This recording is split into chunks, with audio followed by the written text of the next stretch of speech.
আসসালামু আলাইকুম। সবাই কেমন আছেন? তাওহিদ তাওসিফ ফেসবুক পেজ থেকে আপনাদের সবাইকে স্বাগতম।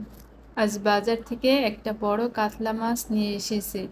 অন্যদিন বড় মাছটা কেটে নিয়ে আসে, কিন্তু আজকে বৃষ্টির কারণে মাছটা কেটে নিয়ে আসতে পারেনি, তাই মাছটা আজ আমাকে কাটতে হবে। বড় মাছ কাটা খুবই কঠিন ব্যাপার, কিন্তু আমি আঁশ ছাড়িয়ে নিয়ে মাছটাকে সুন্দরভাবে কেটে নিয়েছি। মাছ কাটা হয়ে গিয়েছে, এখন আমি মাছগুলো সুন্দরভাবে পরিষ্কার করে ধুয়ে নিয়ে বাকিগুলো ফ্রিজে রাখবো আর কিছু মাছ রান্না করব। আজ আমি কাতলা মাছের ঝোল রান্না করার জন্য মাছগুলো লবণ হলুদ দিয়ে মাখিয়ে রেখেছি। এবার আমি চুলায় কড়াই বসিয়েছি।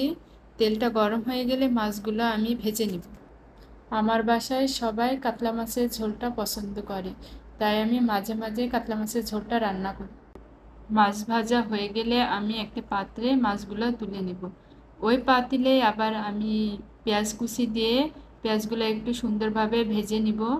হালকা ভাজা হয়ে গেলে লবণ হলুদ মরিচের গুঁড়া ধনিয়া গুঁড়া জিরা বাটা দিয়ে ওইগুলাকে একটু ভালোভাবে কষিয়ে নেব। মশলাটা যত ভালোভাবে কষাবেন রান্নাটা তত স্বাদ হবে আর খেতেও অনেক ভালো লাগবে। আমার মশলাটা কষানো হয়ে গিয়েছে, এখন আমি পানি দিয়ে দিব। পানিটা ফুটে গেলে মাছগুলা দিয়ে দিব। হালকা আছে মাছটা আমি 15 মিনিটের জন্য রান্না করব। রান্না হয়ে গিয়েছে, এখন আমি ভাজা জিরা গুঁড়া ভাজা গরম মশলার গুঁড়া দিয়ে মাছটাকে নামিয়ে নেব। মাছ রান্না শেষ, এখন আমি পরিবেশন করব। আল্লাহ হাফিজ।